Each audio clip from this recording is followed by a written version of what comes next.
Hello everyone, it's just a Dad. Today I'm going to do a quick comparison between these two brand new Roborock vacuum cleaners. Here we have the Q7 M5 Plus, and here we have the Q7 M5.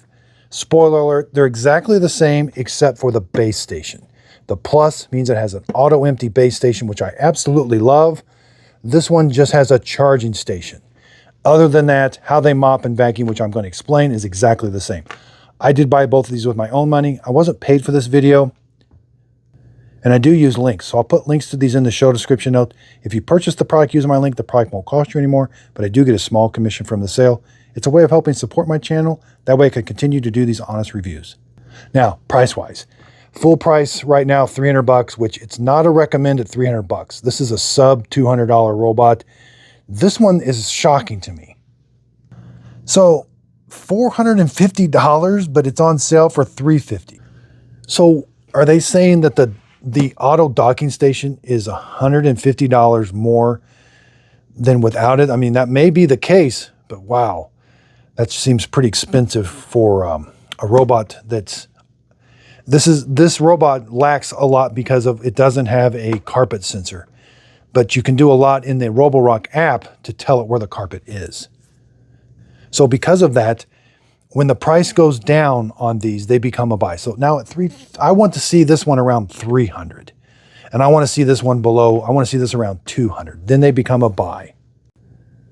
Now what you're going to see right away first is the Q7 M5 Plus has an auto empty base station. So when the robot vacuums up your house, it's going to come back to the docking station.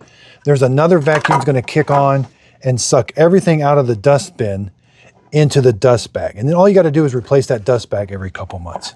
I like that. It's kind of mess free and you're not emptying it. Over here, the Q7 M5, this base station's for charging only. So the dust bin is a little bit different. It doesn't have an auto empty dust bin. You're going to pop this, you're going to take this over to the trash can, and you have to empty this out yourself, which, I mean, you don't have to do it every time, maybe once a week or so. But again, the Plus, it's going to back up to the base station and everything gets sucked out of it. That's a really nice feature that I love. Now, I also love that both of these have LiDAR navigation. The LiDAR navigation is exactly the same. They're spinning LiDAR, and they use the Roborock app.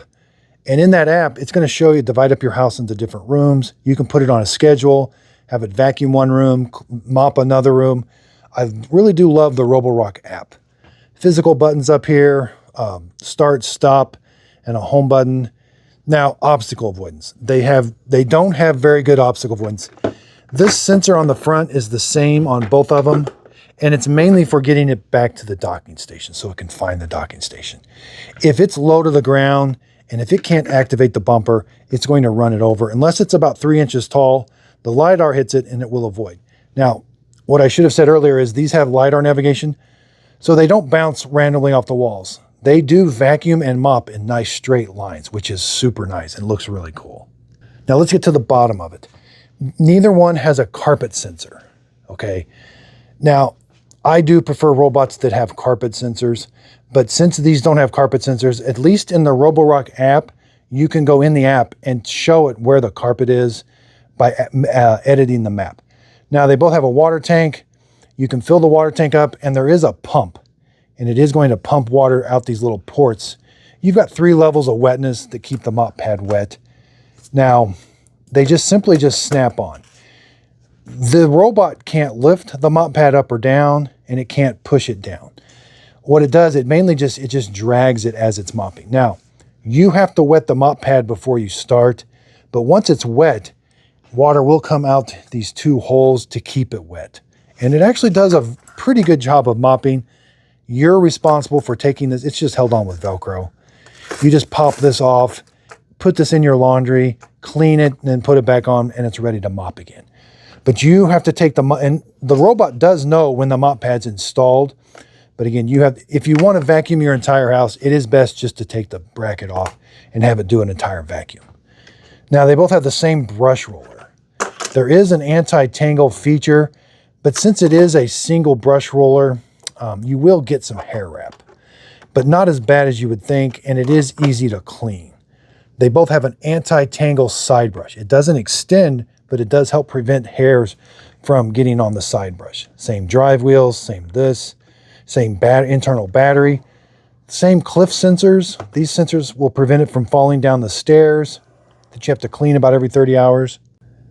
Now, as you can see, they're identical. I could go over the specs.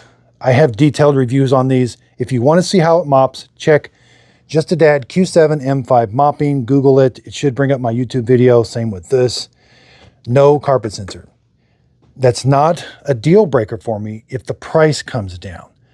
But if you're willing to pay a little bit more for some convenience, we've got the Q10 S5. We've got the Q10 X5. These have carpet sensors.